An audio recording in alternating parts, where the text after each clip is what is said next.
Oh Yesus, tahu bila ku bila beban berat menindih, Dia mengerti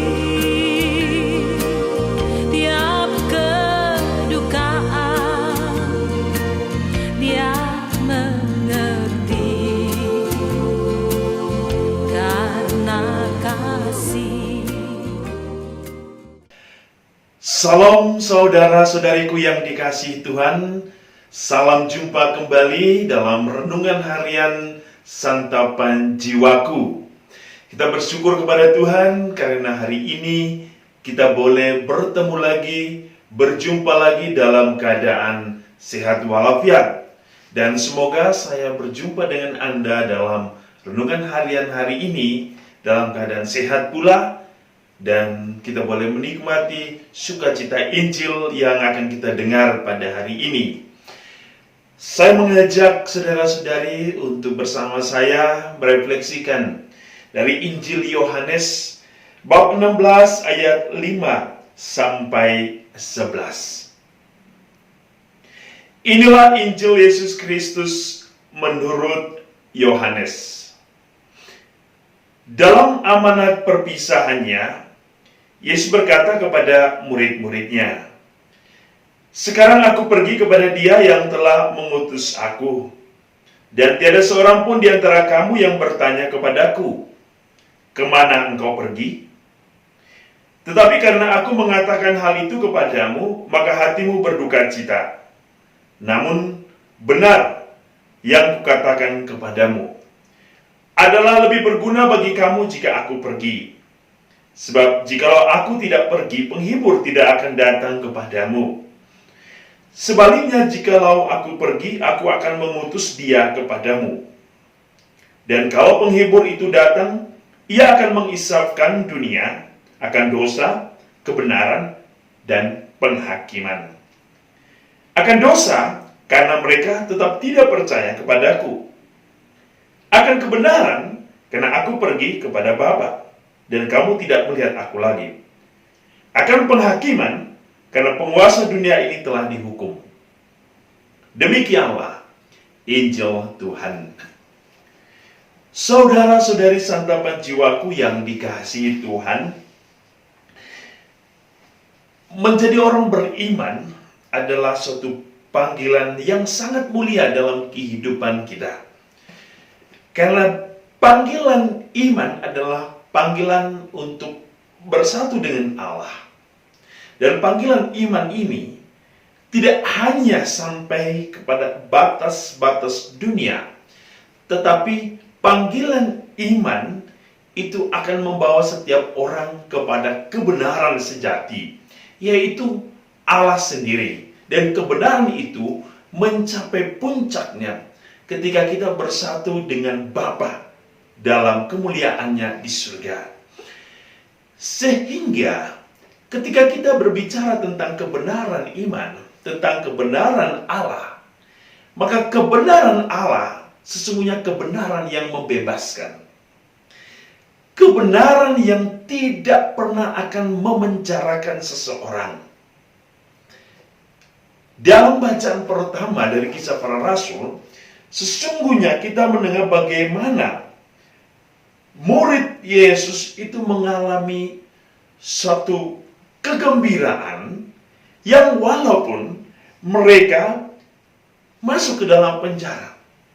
Dalam Kisah Para Rasul kalau kita membaca bagaimana Paulus dan Silas ketika dimasukkan ke dalam penjara, mereka bukannya bersedih, berduka, khawatir atau cemas.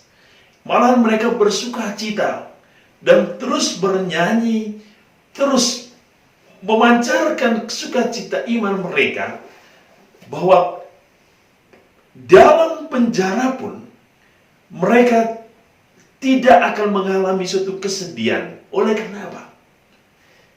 Bagi mereka, penjara hanyalah suatu tempat yang membatasi fisik mereka, tapi tidak bisa membatasi hati dan jiwa mereka kepada Allah.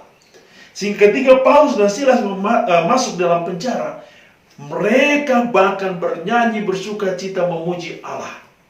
Mengapa? Karena kebenaran ilahi itu kebenaran yang tidak bisa memenjarakan. Malah sebaliknya, kebenaran ilahi adalah kebenaran yang membebaskan manusia. Sehingga kita bisa memahami bahwa ketika Yesus datang mewartakan kasih Allah, Ia menghadirkan kasih Allah melalui perbuatan-perbuatannya, Ia sesungguhnya membawa satu kebebasan ilahi Allah dalam diri manusia. Dan kebebasan ilahi inilah yang tidak akan pernah berhenti sampai akhir zaman. Walaupun dalam Injil yang kita dengar hari ini kita mendengar bahwa Yesus akan kembali kepada Bapa, ke rumah Bapa. Tetapi karya keselamatan Allah tidak akan pernah berhenti. Yesus menjanjikan bahwa roh yang akan diutus Bapa akan datang ke dalam dunia, sebab roh itu akan terus menginsafkan dunia agar setiap orang percaya dan hidup di dalam kebenaran Allah. Sebab kebenaran Allah adalah kebenaran yang memerdekakan, kebenaran yang membawa sukacita kepada umat manusia, dan kebenaran itu adalah satu penghakiman atas kehidupan manusia. Bahwa setiap orang yang hidup dalam kebenaran akan senantiasa memperoleh satu penghakiman yang kekal, di mana ia akan mendapatkan tempat yang layak dan pantas dalam kemuliaan Allah. Dan hari ini kita bisa mendengar bagaimana roh Allah ingin bekerja di dalam hidup kita, agar ia mengisapkan manusia dari dosa, agar manusia hidup dalam kebenaran, dan manusia menyadari bahwa kasih Allah akan senantiasa terus dikaruniai dalam kehidupan manusia. Maka saudara-saudari, hari ini kita diundang oleh Yesus untuk tetap hidup di dalam kebenaran itu, berjalan sesuai dengan kebenaran itu, berpikir dan bertindak sesuai dengan kebenaran Allah.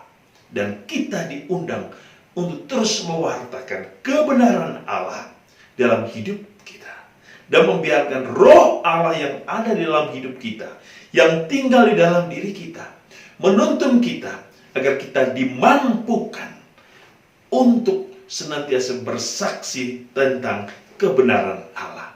Semoga Tuhan yang Maha Kasih memberkati kita semua dan membawa kita kepada kesatuan dengan Allah dalam kemuliaannya yang kekal. Tuhan selalu memberkati.